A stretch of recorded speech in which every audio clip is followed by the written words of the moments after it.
ভাই আজকে এই যে মানে সচিবালয়ে এক জায়গায় না 3 জায়গায় আগুন লাগছে, আসলে এই বিষয়টা আপনি কিভাবে দেখছেন? আসলে এটা আগুন লাগছে না লাগানো হয়েছে সেই বিষয়ে সন্দেহ আছে। কারণ যেহেতু এখানে দেখেন একসাথে 3 জায়গায় আগুন লেগেছে, মানে তিন জায়গায় একসাথে আগুন লেগেছে, মানে যদি মানে বৈদ্যুতিক কোনো কারণে হয় তাহলে 3 জায়গায় তো একসাথে আগুন লাগার কথা না। 3টা জায়গায় আগুন লাগানো হয়েছে এবং আমরা দেখলাম বেছে বেছে আমাদের উপদেষ্টা আসিফ মাহমুদ এবং নাহিদ ইসলামের যে মন্ত্রণালয়, সেই মন্ত্রণালয় বেশি ক্ষতিগ্রস্ত হলো। এর পিছনে আসিফ মাহমুদ এবং নাহিদ ইসলামকে এখান থেকে মাইনাস করার কোনো চক্রান্ত চলছে কিনা সেই বিষয়ে আমার সন্দেহ আছে। কারণ আসিফ মাহমুদ এবং নাহিদ ইসলাম যারা আজকে দেখলাম আসিফ মাহমুদ একটা পোস্ট দিয়েছে, ফেসবুক পোস্ট, উনি ওখানে বলেছেন যে এখানে হাজার হাজার কোটি টাকা যে লুপাটের যে তথ্য সেই রকম কিছু নথি ছিল। তো হাজার হাজার কোটি টাকা লোপাটের তো নথি যেহেতু এখানে ছিল, সেই ক্ষেত্রে আসিফ এই তদন্তগুলো যেহেতু তারা করছিল এই জন্য তাদের ষড়যন্ত্র করা হলো এবং একই সাথে এই নথিগুলো যাতে জ্বালিয়ে দেওয়া যায় সেই ব্যবস্থাও করা হলো। এবং আমি মনে করি এখানে বিডিআর বিদ্রোহ হয়েছে বিগত সময় আপনারা জানেন, এবং এই বিডিআর বিদ্রোহের পুনঃতদন্ত, বিদ্রোহ বললে ভুল হবে, বিডিআর হত্যাকাণ্ডের পুনঃতদন্ত হচ্ছে বাংলাদেশে। যেখানে বিডিআর হত্যাকাণ্ডের পুনঃতদন্ত হচ্ছে সেইখানে আমরা শুনতে পেরেছি এবং উপরমহল থেকে বলা হয়েছে এখানে রয়ের হাত পাওয়া গেছে। এখন যেহেতু রয়ের হাত পাওয়া গেছে সেই ক্ষেত্রে এই বিডিআর হত্যাকাণ্ডটা যে তদন্ত সেইটাকে ধামাচাপা দেওয়ার অন্যতম ষড়যন্ত্র হতে পারে বলেই আমরা বাংলাদেশের জনগণ হিসাবে আমরা মনে করছি। আচ্ছা, এই যে এত বড় দুর্ঘটনা ঘটলো, আসলে এর পিছনে জড়িত কারা থাকতে পারে? এত বড় মানে বাংলাদেশের হৃৎপিণ্ডে আঘাত লাগানো হয়েছে। এই দুর্ঘটনা বললে ভুল হবে। এই যে ঘটনাটা ঘটলো, এই ঘটনাটা কারা ঘটালো বিষয়টা হচ্ছে এই যে এখানে যারা বসে আছে সব আওয়ামী পান্ডারা, যারা আওয়ামী লীগের আমলে নিয়োগপ্রাপ্ত, প্রত্যেকটা সচিব আমলা প্রত্যেকেই আওয়ামী লীগ যেভাবে ডিজাইন করে গেছে সেই ডিজাইনটাই এখনও এখানে আছে, সেই আমলাই আছে, সেই সচিবই আছে, শুধু উপদেষ্টা মণ্ডলী বা মন্ত্রণালয়গুলোর দায়িত্ব চেঞ্জ হয়েছে, কিন্তু আমলা সচিব সবাই এই আওয়ামী লীগের পান্ডারাই, যেহেতু তারাই এখানে আছে।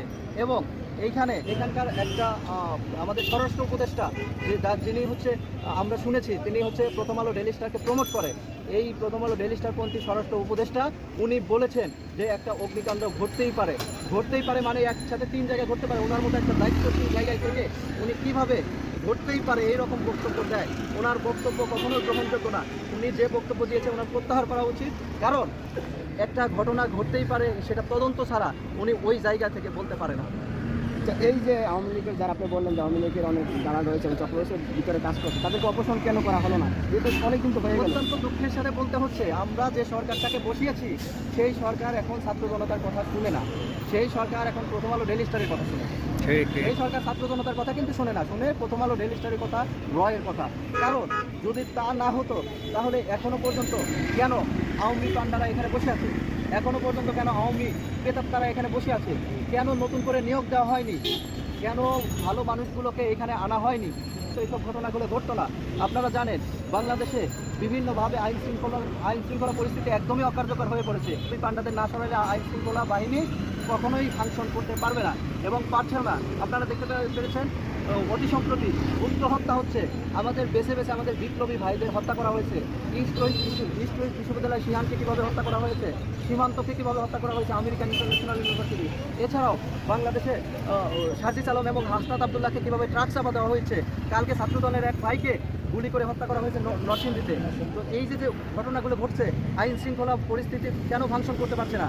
কারণ আওয়ামী পান্ডারা এখানে বসে আছে, কারণ এখানে তাদের কাজ করতে দেওয়া হচ্ছে না বা ফাংশন করতে দেওয়া হচ্ছে না।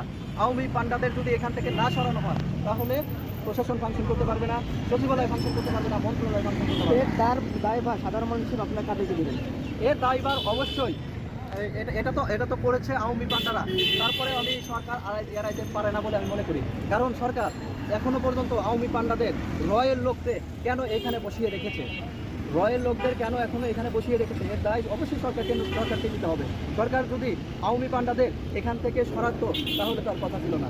আপনারা দেখেছেন গতকালকে বদিউল আলম মজুমদার উনি বলেছেন যে বাংলাদেশে আওয়ামী লীগ নির্বাচন করতেই পারে। কি কথা এটা দেশের ছাত্র জনতা মেনে নেবে? এই আল্লাহের কথা জনগণ মেনে নেবে? জনগণ মেনে নেবে না, কারণ 2000 ভাইয়ের লাশের উপর দিয়ে আওয়ামী লীগ বাংলাদেশে নির্বাচন করুক, এটা কেউ চায় না। আমাদের হাজার হাজার ভাইকে পঙ্গু করে দেওয়া হয়েছে, হাজার হাজার মানুষের চোখ উঠে নেওয়া হয়েছে। আর তো গুম হত্যা মামলা আওয়ামী লীগ চালিয়েছে, সেটা তো আমরা জানি।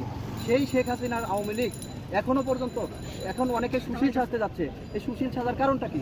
মানে তাদেরকে প্রমোট করা, তাদেরকে প্রমোট করা। আমাদের সুশীল সাজতে হবে কেন? একটা বিপ্লব হয়েছে, সেই বিপ্লবকে অভ্যুত্থান হিসাবে চালানো হচ্ছে। বিপ্লব হয়েছে, বিপ্লবী সরকার গঠিত হবে, কিন্তু বিপ্লবী সরকার গঠিত হয়নি। এইখানেই আমাদের পরাজয়টা। আমরা এতদিন জয়ী হলেও পরাজয়টা ওইখানে, আমরা বিপ্লব করে একটা বিপ্লবী সরকার গঠন করতে পারিনি। বিপ্লবী সরকার হলে বিপ্লবীদের দিয়ে সরকার গঠিত হতো। প্রথম আলো, ডেইলি স্টার বা রয়্যাল লোক এখানে বসে থাকতো না। এই জন্য এই যে আওয়ামী লীগ নির্বাচন করার যে দিবাস্বপ্ন দেখছে, এবং আওয়ামী লীগ যাতে এর পরবর্তীতে নির্বাচনে কোনো বাধা না পায়, বিপ্লবীরা যাতে বাধা না দিতে পারে, এই জন্য বিপ্লবীদের হত্যাকাণ্ড চালিয়ে ঘরে ঢুকিয়ে দেওয়ার একটা পায় তারা চালাচ্ছে। এবং আমরা দেখেছি তারা বিভিন্ন জায়গায় বিপ্লবীদের মধ্যে দ্বন্দ্ব তৈরি করে দিচ্ছে। কবি নজরুল কলেজ এবং মোল্লা কলেজের মধ্যে, কলেজ এবং ঢাকা কলেজের মধ্যে দ্বন্দ্ব তৈরি করছে। কাঁধে কাঁধ মিলিয়ে জুলাই অভ্যুত্থানে লড়াই করেছে, তাদেরকে বিভক্ত করে দেওয়া হচ্ছে। এই বিভক্ত করে দেওয়ার কারণ কি? কারণ একটাই, যাতে বাংলাদেশে পরবর্তীতে আওয়ামী লীগ পুনর্বাসিত হলে ছাত্র জনতা ঐক্যটা না থাকে, ঐক্যবদ্ধ না হতে পারে। বিভিন্ন ছাত্র সংগঠন, একটা ছাত্র সংগঠন আরেকটা ছাত্র সংগঠনের বিরুদ্ধে কথা বলছে, আরেকটা ছাত্র সংগঠন আরেকটা ছাত্র সংগঠনের কথা বলছে। এই যে বিপক্ষে কথা বলা, এই যে ঐক্য, 5ই আগস্টের আগে আমাদের যে ঐক্য গঠিত হয়েছিল, আমরা যখন আন্দোলন করেছি দেখেছি লাশ, মানে একজন গুলিবিদ্ধ ভাইকে ওইখান থেকে সরিয়ে নেওয়ার জন্য নিজের জীবনের রিস্ক নিয়েছে, কিন্তু ওই ভাইকে কিন্তু ওই ভাই চিনে না। তারপরে একজনের জন্য আরেকজন জীবন দিতে বা গুলিবিদ্ধ হতেও পিছপা হচ্ছে না। সেই ঐক্য কীভাবে বিনষ্ট করে দেওয়া হলো, দিয়ে এইভাবে আগুন লাগানো হবে, বিভিন্নভাবে আওয়ামী লীগকে পুনর্বাসন করা হবে, এবং যাতে ছাত্র জনতা ঐক্যবদ্ধভাবে রাজপথে না নামতে হয়। কিন্তু এই স্বৈরাচারের দালালদের জানা উচিত, বাংলাদেশে ছাত্র জনতাকে দমিয়ে রাখা এত সহজ না। কারণ যে ছাত্র জনতা বুলেটের সামনে বুক কাঁপতে পারে, 2-1টা হত্যাকাণ্ড করে কিছু করা যাবে না। আমরা দেখেছি সাবেক স্বরাষ্ট্রমন্ত্রীকে একটা পুলিশের, যেই বাকি কিন্তু এখনও আছে, সেই বাকিকে 2-1টা হত্যাকাণ্ড করে রাজপথ থেকে সরিয়ে দেওয়া যাবে না। বাংলাদেশে অবশ্যই এই যে বিপ্লবীদের হত্যা করা হয়েছে, বিচার করতে হবে, এবং এই যে অগ্নিকাণ্ড ঘটেছে, এই অগ্নিকাণ্ডে আপনাকে তো ওই যে বঙ্গবাজারে আগুন লেগেছিল, এবং ওই তদন্ত কমিটির মতো যাতে না হয়, এবং সেই তদন্ত কমিটিতে যাতে প্রথম আলো, ডেইলি স্টারের গ্রুপে না থাকে, সেই জন্য ছাত্র জনতার প্রস্তুত থাকার জন্য